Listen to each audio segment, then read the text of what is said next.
Welcome back to Lesson 7 of the Before You Build It mini course.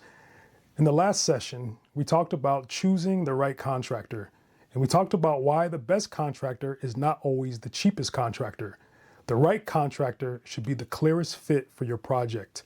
They should understand the scope, communicate well, have relevant experience, have a process, be properly licensed and insured, and they should help create clarity before the project begins. Now, in this lesson, we're going to talk about what happens once you are ready to move forward, the contract. And I want to start with one simple principle. Do not sign what you do not understand. That may sound obvious, but many property owners sign construction contracts without fully understanding what they're agreeing to. Not because they are careless, usually it's because they are excited. They want to get started. They trust the contractor, they feel pressure to secure the schedule, they do not want to slow things down, or they assume the contract is just standard paperwork. But in construction, the contract is not just paperwork, the contract becomes the structure of the project.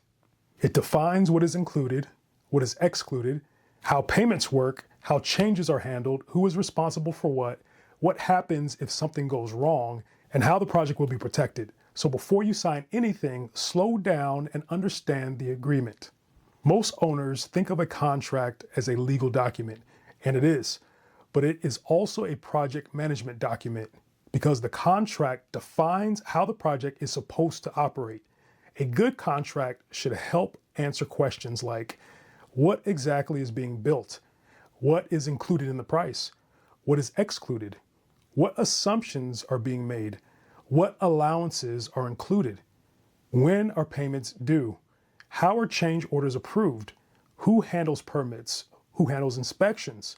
What insurance is required? What warranties apply? What happens if the project is delayed? What happens if the relationship breaks down? These are not minor details. These are the rules of the project. And if the rules are unclear, the project can become unclear as well. That is why the contract matters so much. The first thing you want to check is whether the contract matches the scope. Remember, scope defines what is included, excluded, assumed, undecided, owner supplied, and contractor supplied. If the scope is vague, the contract will probably be vague, and vague contracts create conflict later. For example, you may believe the contractor's price included appliances, but the contract may say appliances are excluded. You may believe landscaping is included. The contract may not mention it at all. You may believe permit fees are included, but the contract may only include permit coordination, not the actual fees. You may believe certain finish levels are included, but the contract may include allowances that are much lower than what you expect. This is why you need to compare the contract against the proposal, the scope, the drawings, and all important conversations. Do not assume verbal promises made it into the agreement. If it matters, it should be written. Two of the most important areas to review are allowances and exclusions. Allowances are placeholder amounts. Exclusions are items not included. Both can affect the budget significantly. So before signing, ask, what allowances are included? Are they realistic? What happens if I go over the allowance? What happens if I come under? Does the allowance include labor? Does it include tax, delivery, and installation? Then look at exclusions. What is not included? Are excluded items still required? Who is responsible for those items? How much should I budget for them? Should any excluded items be added back into the contract?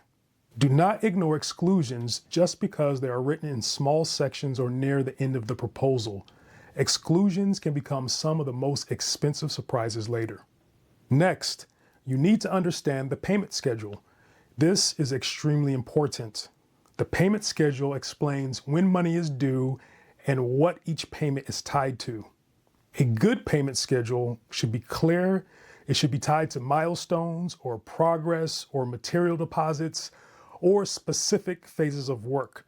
but you should understand exactly what each payment represents. Before signing, ask, what is the deposit for? When is the next payment due? What work will be completed before each payment? Are payments tied to actual progress? Are material deposits required? How are stored materials handled? How are change orders billed? Is any amount held until completion? When is final payment due? Payment structure affects owner risk. If too much money is paid too early, the owner may lose leverage. At the same time, contractors need fair cash flow to run the project. The goal is balance. Fair to the contractor, protective for the owner, clear for everyone. Almost every significant construction project has changes. That does not automatically mean something is wrong. Changes can happen because of owner decisions, hidden conditions, city requirements, design adjustments, or material issues. The key is not whether change orders happen, the key is how they are handled. Before signing, the contract should explain the change order process. Ask, what qualifies as a change order? Will change orders be written? Will costs be shown before approval? Will schedule impact be shown? Can work proceed before I approve the change? How are emergency changes handled? How are change orders paid? How are they tracked against the budget? This matters because casual change orders create budget drift. A verbal go-ahead can become a problem later if cost, scope, or schedule impact was not clear. So your rule should be simple. Any change that affects cost, scope, or schedule should be documented and approved in writing. That protects you. It also protects the contractor. Permits are another area where assumptions create problems. Some owners assume the contractor handles everything. Some contractors assume the owner or architect handles certain parts. Some projects require multiple approvals. So before signing, clarify, are permits required? Who submits the permits? Who pays the permit fees? Are permit fees included in the contract price? Who responds to city corrections? Who schedules inspections? Who handles special inspections if required? Who provides documents for final approval? Permit responsibility needs to be clear because permit confusion can delay the project and create unexpected costs. Before construction begins, verify license and insurance. Do not skip this. Even if someone was referred to you, even if they seem trustworthy, even if they have a great personality, you're making a major financial decision. Verify the basics, ask for contractor license information, general liability insurance, workman's compensation insurance if necessary, any required bond information if necessary, and if subcontractors are involved, ask how subcontractor insurance is handled. This is not about being difficult, it is about being responsible. You want to know the people working on your property are properly qualified and properly insured. Every construction project carries risk, especially remodels, additions, older properties, ADUs, commercial projects, and rebuilds. The contract should help clarify how risk is handled. For example, what happens if hidden damage is discovered? If existing plumbing is not usable? Electrical panel needs upgrading? If the city requires additional work? What happens if structural issues are uncovered? If materials are delayed? If the owner changes selections? Some risk may be contractor responsibility, some may be owner responsibility, some may be shared depending on the agreement. The important thing is to understand where the risk sits before the project starts, because risk that is not discussed early usually becomes conflict later. Good agreement should also clarify warranties and closeouts. Ask, what warranty does the contractor provide? What does it cover? What does it exclude? How long does it last? How do I request warranty service? Will I receive warranty documents, manuals, final inspection approvals, lien releases where appropriate? Will I receive closeout documents? What must happen before final payment? The end of the project matters. A project is not truly complete just because the main work looks done. Closeout protects you after the contractor leaves. So do not wait until the end to ask what closeout includes. Clarify it before signing. Now, I want to be clear. I am not giving legal advice here, but for larger projects, complex projects, commercial projects, unusual contracts, or situations where you do not understand the agreement, it may be wise to have the contract reviewed by an attorney or qualified professional. Sometimes owners avoid professional review because they do not want to spend extra money. But a bad agreement can cost much more than a good review, especially if the project is large.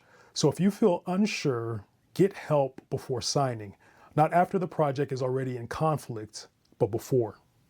This is important. Do not let pressure force you into signing too quickly. You may hear things like, "We need to lock in the schedule. Prices may go up. We could start next week if you sign today."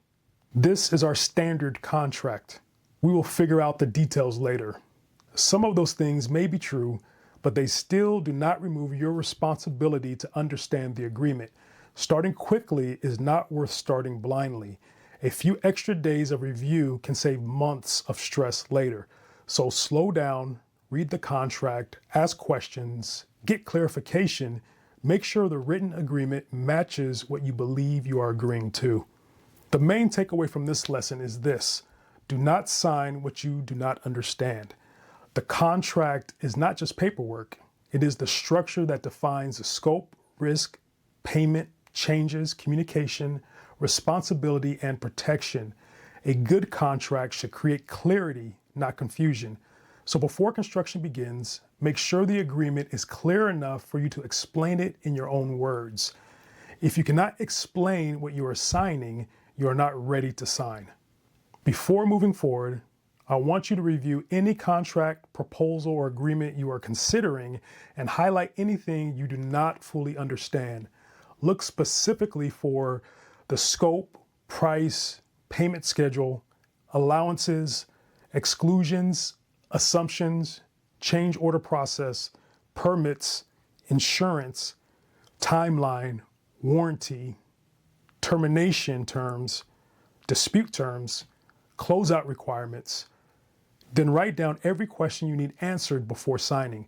Do not leave those questions in your head. Write them down, ask them, clarify them, and document the answers.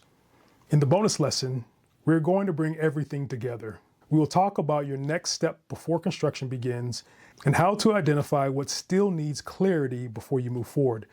Because your project does not start when construction begins, your project starts now. I'll see you in the bonus lesson.